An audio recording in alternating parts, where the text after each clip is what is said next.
Hey, everybody, welcome to the witching hour. Yes, that hour of the day when the veil is thin and magic happens. We have a beautiful guest for you today. We get to know her together. She's a witch, she's an author, she's a spiritual teacher. She's got a great new book out. Welcome, Cyndi Brannen. Thank you so much for coming on my show. Well, thank you for having me. Oh, you are so welcome. So let's even start out right here. This is your beautiful new book, Entering Hecate's Cauldron. Tell us a little bit about this for anybody who hasn't got it yet, because they're gonna. So this book is really a book of shadows. I'm fortunate enough to be let lead and have been leading an online coven for about 6 years now. Nice. And so this book contains spells, rituals, practices that are tried and true coming from the coven.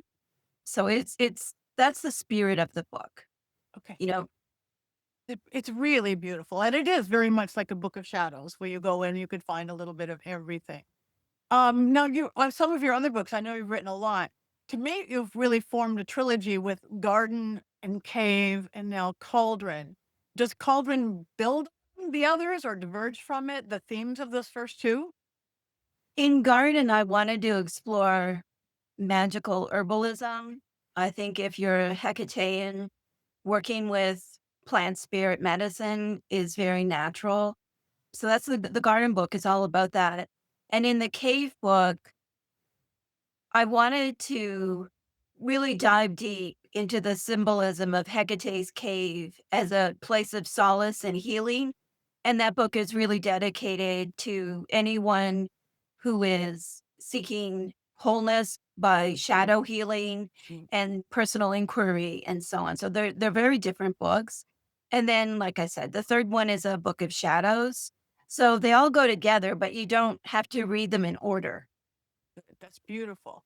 So in this book, crafting rituals, you literally guide readers step by step from altar setup to spell crafting, animal spirits, initiations.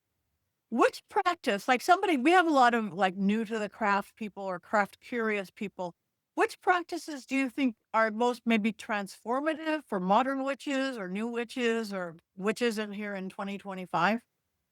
I would say having some sort of sacred space, like an altar. It can be a corner on your dresser. It doesn't need to be elaborate, but some sort of space that is dedicated to your practice, that merges connecting to the divine and spirits with aspects of, the craft part of witchcraft. So it can be really simple, but I would say some kind of altar. Okay. That's a really good answer because it's true. Again, in this world we live in, there is no safe and sacred space almost anywhere. You walk out of your home, you walk out of whatever. So probably a needed thing all the way around. That's good. Thank you. Um, your work actually literally interweaves like young inspired psycho spiritual models and rituals and things. How do people use Hecate's archetypes healing with the trauma that's going on now? Because it's beautiful how you've done this. Well, thank you. And this is such a great question. Yeah. I mean, we live in such a troubled world. And for those of us, who are on the margins, witches and queer people and people of color, differently abled people, we're living in a time when we're seeing all the progress that's been made in recent decades. We're seeing pushback from political figures, some political figures, especially in the United States. Yeah. And Hecate has come through over the last decade, really, in such a powerful way to so many people individually, but also culturally. She showed up in television shows, in popular music videos. She showed up. You can see her themes, even, like you can see Hecatean themes and like a newer Lady Gaga video. And Dua Lipa had a video out a few years ago that had Hecate's wheel in it. So you can see that she's becoming not only very personally relevant for many people, but also like culturally. She's a spirit. And Hecate comes to the forefront when we are at crossroads. And also, we're seeing this phenomenon when she's coming through when our society is at this crossroads. The old order is crumbling. Yes, right now it's pushing back and pushing back hard for some people in particular. And at the same time, there's the wheel is turned. Like, it's the last vestiges of this old order. That doesn't mean it's going to be easy. Part of it is just to be aware that Hecate as a phenomenon is present in these moments. And that when we are in our darkest moments, that is when Hecate, that's where she abides. Yeah. We were at those crossroads moments, do I stay or do I go? How do I go on? So she's there. And, she offers us that comfort of a place that she can accept as an offering, our struggles, our worries, our depression, whatever it is. And that's a sacred offering to her. And also culturally, you know, to see her as a spirit that is, because she is the crossroads, she's the threshold, she's the tipping point. And to know that she is at work in a greater sense. I think there is some comfort in that. I think so too. It's literally, I mean, historic sources really call Hecate the soul of the world in so many ways. And this archetype, it's kind of shaping, how does that archetype shape your understanding of her and what she is? It's so interesting. So Hecate is anima mundi. That this Yeah. comes from a specific ancient source known as the Chaldean oracle. So it's this fascinating collection of fragments that are thought to be like channeled text, basically. And Hecate in this sacred text is the soul of the world, and she's this divine mediating force between humans and all life on earth, not just humans, but animals and the natural world, and the greater forces like the celestial forces, the planets. And, that really positions Hecate as the world soul and also like among us. Like she is here with us. She's not a sun god that's who knows where, somewhere up in heaven doing who knows what, but more than likely we're in trouble with him. She's among us. And if we look at her history, that's always how she's portrayed. Like she's at the crossroads, she is the threshold, she is this psychopomp, which means soul guide, world soul that understands like the mortal existence and also connects us to the deeper world of spirits, the other gods and goddesses, whatever it is, that she unlocks all of this for us. So for me, Anima Mundi is a really fascinating aspect of Hecate to entertain. Yeah. Yeah. That is beautiful. That was first I read onto that, and that's pretty amazing. I love also that you have an online coven or work that you do this work, because I'm going to tell a couple people about it that I know that are looking for work in that area. For anybody who's new, how does ritual energy different when done in solitude versus with a coven or group, whether online or not? For anybody who's like new to this. Oh, that's a great question. And I know that you do a lot of energy work. So I know you know the answer to this. So if we look at like what is a ritual? A ritual is an intentional act of connecting to something greater than us. Right? That's what we go in with an intention. We might be making it up or we might be following a verse or something, but we go in with the intention that we want to connect with the divine or spirits, ancestors, something of the deeper world. And when we have that experience by ourselves, it's us and the spirit that we are seeking within the context of a ritual. within the context of a group, whether online or in person, there is that collective energy of the community.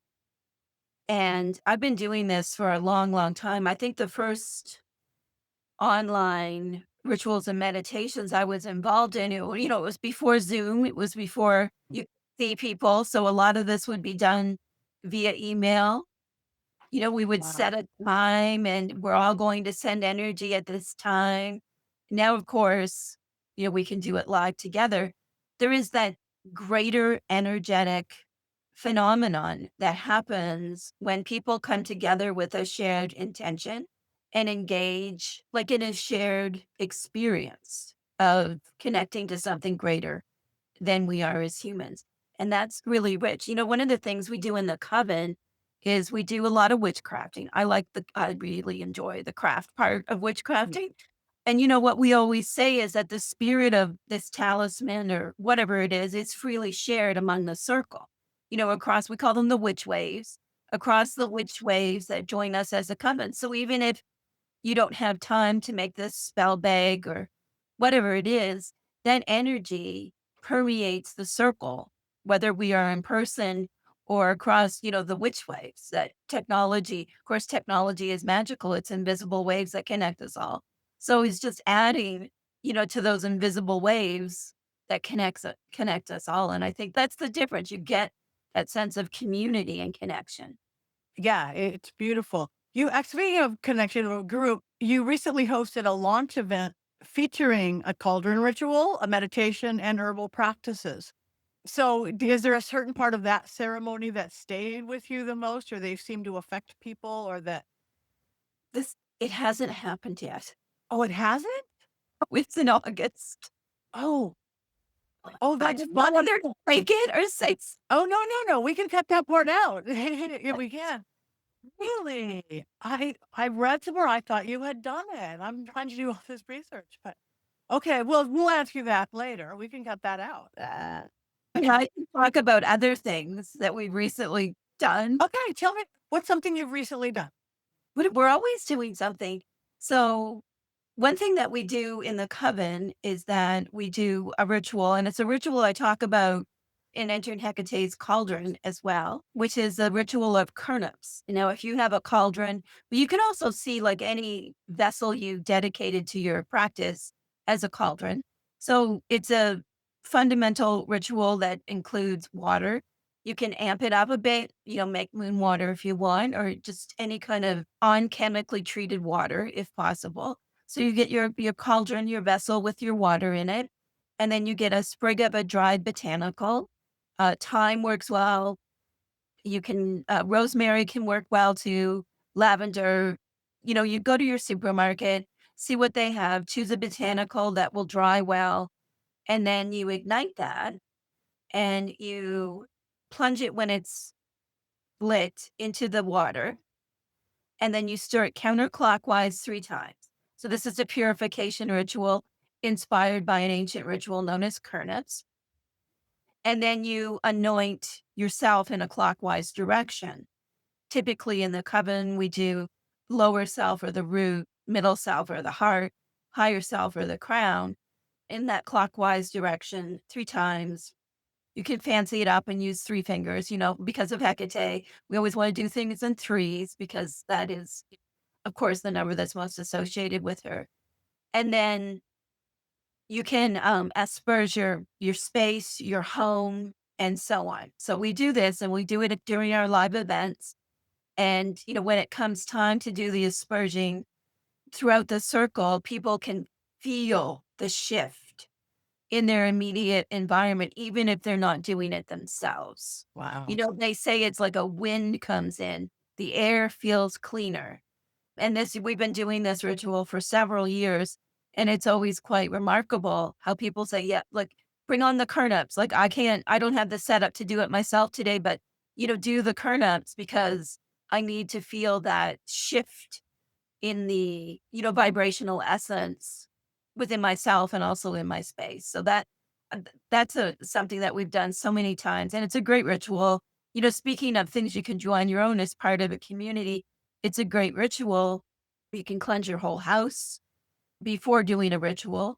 And also, if you know have your own online or in person coven, you can anoint each other and cleanse each other's energy centers and so on. And it's just the energy of this very simple ritual that is, of that lineage based on something that's a few thousand years old.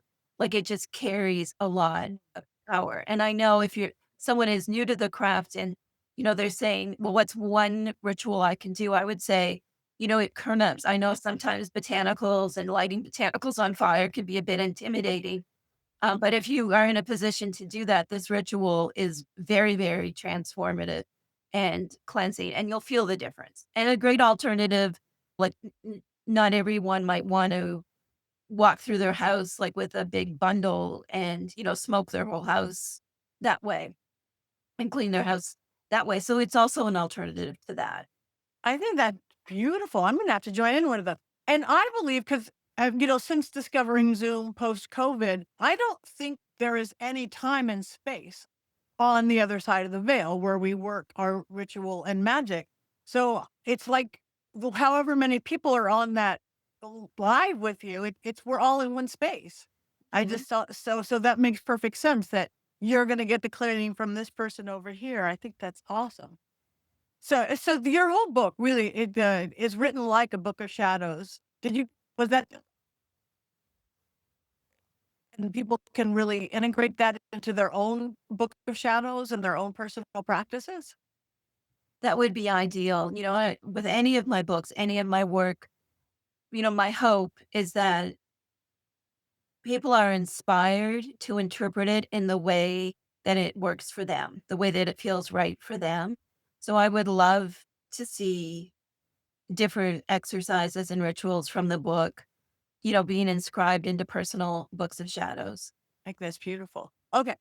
So let's going back. You really do merge psychology. This is because this is my world too. What I you merge psychology, ritual, ecology, feminine archetypes, and given the state of the world, which we were talking about, what role can Hecate centered witchcraft play in collective, literal healing or environmental stewardship, of which we need so much right now?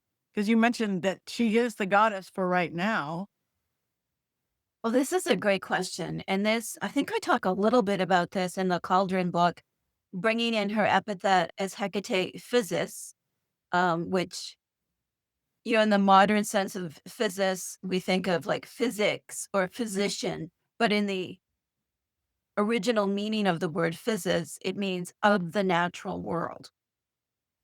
And this is a very central role to an understanding of Hecate historically and also personally. I've noticed over the years that Hecate is often a call to action to, like you said, to environmental stewardship and being more mindful and of how we engage with this world. And for some people, that's activism. For some people, that's composting. Whatever it is. But there's that aspect because Hecate is very much a goddess of the moment. She abides at the crossroads, and the crossroads is the moment. It's the now, right? Um, she also, of course, with her three heads, looks to the future and the past. But here in this moment, drawing from that kind of historical database of her as being so aligned with the natural world, I think she often calls us to service. And service can look so different for so many people. For some people, it is environmental activism. For some people, it might be, volunteering for a cause that they're passionate about, especially helping dogs and, people who are on the margin. You just as a spirit, she often calls us to unlock our potential, and I don't mean that in a weird prosperity gospel way. I mean it, like what is our soul's mission? What lights up for us and how can we help light the way for others? Mm. And we were talking earlier about, what do I think is like one foundational practice? And I said some kind of sacred space. Doesn't matter what it is, make it uniquely yours, make it mean something sacred to you. And then, another question people will say is, well, how can I honor Hecate? I want to propitiate her. I want to let her know that I appreciate her. And I would say, acts of service, big to small. And even I'm gonna draw in something controversial here, if you'll Okay, bear with me for a moment. go for it. Okay. So there were these rituals that we call Hecate suppers today.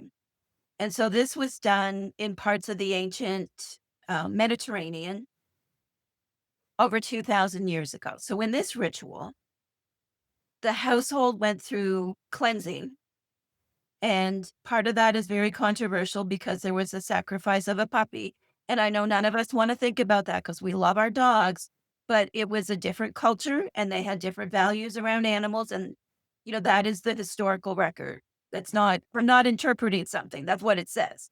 But the idea was that something sacred was offered to her and that the household was cleansed and a beautiful meal was created with cheese and so on and the ritual sacrifice.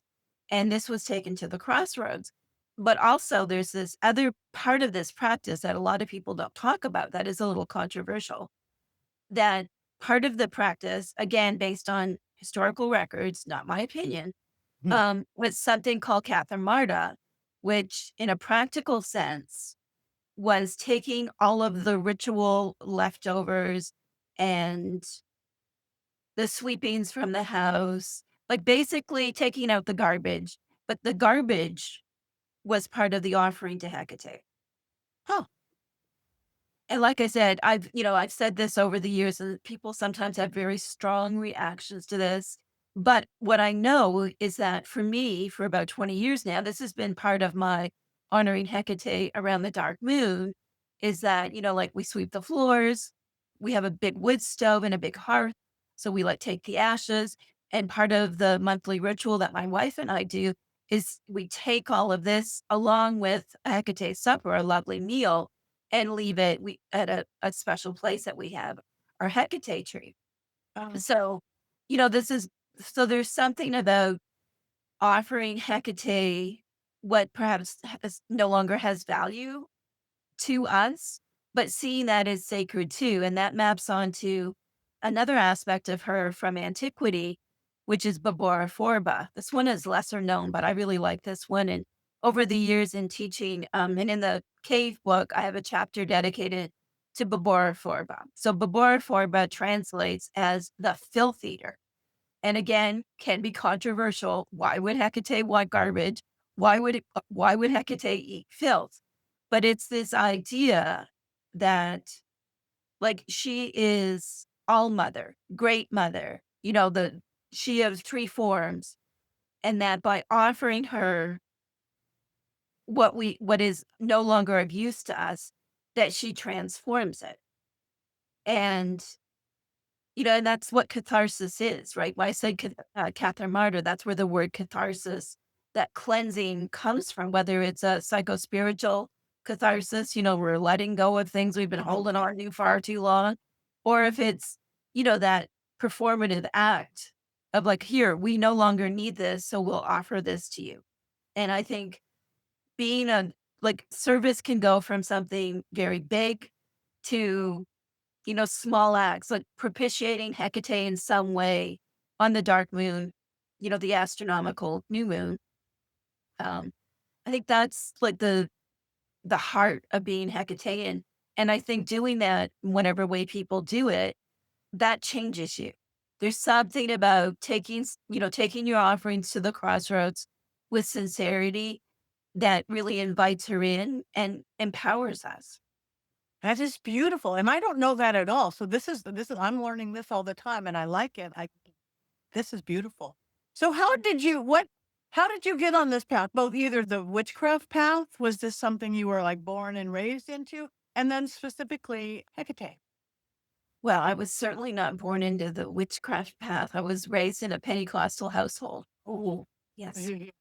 But I was always the little oddball who, talked to the spirits in the woods and made little potions and always loved plants and animals and didn't really fit in at all. So I don't, I wish I get asked this question. I'm like, I wish I could point to a moment and say this happened and then I knew I was a witch. It was very natural and gradual. I've always been a goddess lover since I was a teenager. With Hecate, it was a very specific event that was quite mundane. I had been involved with goddesses for many, many years at this point because for me, at my age, I've been doing rituals involving goddesses for over 40 years at this point. Me too. Like, when did we get started? I don't know. But with Hecate, I was over 15 years ago. I loved Artemis and Isis and Persephone, of course. The goddess. I think everyone has to deal with Persephone at some point if as they, develop themselves, right? Like Yeah. we have to confront all the things that Persephone can bring to us. And then one night it was super late and I was just folding towels and typical busy single mom, long work day, kids in bed, super late, but someone's got to fold those towels. Not exactly what you would think of as a super sacred time.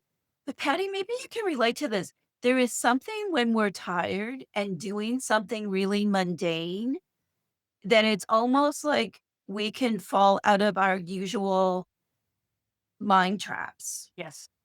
and open up to something deeper. It's like we're so tired, we can't fuss about the to-do list. You just you fall into something greater. Yeah. Um, Too Yeah. tired for the chatter. Yeah. it's like my brain can't brain right now. So the deeper me has an opportunity to light up because my brain is not doing all of its usual spiral dancing about 50 million things. And then I just heard a voice say, "It's time." And I knew it was Hecate. Like I of course knew who Hecate was, having been involved with goddesses for so long, but had never really thought that, she would be my primary goddess. You might remember this, like kind of back in the day, going back 20 years, a lot of people talked about Hecate as a crone figure. You know what I mean? Like she was a Yeah. Yeah. crone, Yeah. Eden mother crone, who a lot of people would stick Hecate on the crone side of things. And I was very much like not into my croning at that point, although I am now and very happy to be. Yes. Me too. And so she came through and there was just this whole really transformative period of my life that I felt like I felt like I was showing up in my own life, and really letting go of my old career and moving. We moved house. We ended up here in this tiny fishing village in the middle of nowhere. Wow. Um, and I felt like I was answering a greater call. And yeah, the whole encounter, that period with Hecate was so profound. And I wish everyone who's watching and listening, I wish you all get to have that kind of experience because it's hard to describe. So get really tired, go fold some towels, and but no, I do think when we get past that point of getting out of ourselves, that's beautiful. Ah, this is great. Okay, last book question before we go.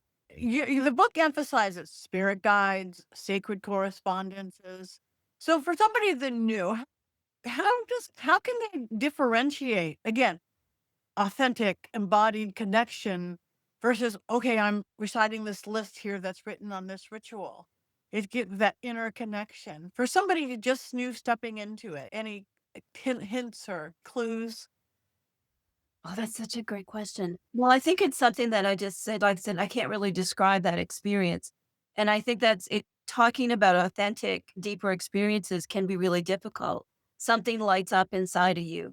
Something, a key unlocks something. Like you feel it in your heart center, like you feel it in your gut. Like, it's that full body yes, that this is what's meant for me. And that's something that I can write about it, teach about it, you can talk about it, you can teach about it, but until someone has that experience, that thing that lights you up, that is the thing you should do. whether it's in my books or not. At the end of the day, my wish for everyone is that they follow whatever lights them up. I think that is beautiful. That why words of wisdom indeed. So, all right. So I'm sure everybody is enthralled with you as I am. So tell people where they can find you, where they can find your book, where they can find if they're about group rituals and things that you do, because I'm sure they're going to be very interested. Okay, thanks so much for the opportunity. Yeah.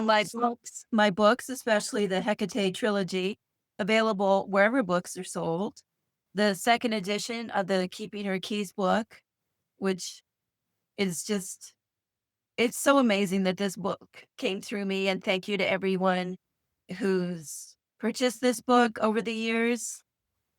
So those are my books. And then I have my first book, True Magic, which so if someone is like, I'm not into the divine, I'm not into Hecate, I do have my first book, which really focuses on planets and the elements, plants, lots of room for however, whatever spirits you work with. And then everything else, go to keepingherkeys.com. I have a Substack, and that's usually where I post. And once in a while, you can find me on Instagram, but I'm there on my Substack every week with a new blog post. So sign up for the newsletter on the website, and you'll get all of my announcements and events. And we have coming up mid August in the school in Covina, we're entering the gate of release. So that's a period of letting go of what no longer serves. And we explore Hecate Custodian for her underworld aspects, Hecate Lapadios, her role as torchbearer. And then I mentioned Babor Forba earlier. So Hecate is the bringer of catharsis. And later in October, I think it's around the 21st of October, I'll be leading a month-long immersive, intensive program that consists of what we call 30 days of Hecate. Mm. So 30 days of live events, rituals, and ways for all of the students in that to share their daily devotional practice. So it's built around the idea of a devotional cycle, which I talk about, I think, in a couple of my books, but I know it's at the back of this book as well. The devotional cycle is so transformative. So 30 days of Hecate, we call it the Via Hecate. So that's coming up in October. Okay. Oh, that's fabulous. And they can find that by keepingherkeys.com. Definitely. Okay. That is so good. Thank you, Cyndi. This has been fascinating. Again, I was like, oh, yay, she's a Hecate girl. I can't wait for this. So thank you for your wisdom. Thank you for coming on the show. You guys like her, follow her, find her Substack. And when think any last words of wisdom for anybody before we go? Well, thank you for having me. And I think the thing is just trust what feels right.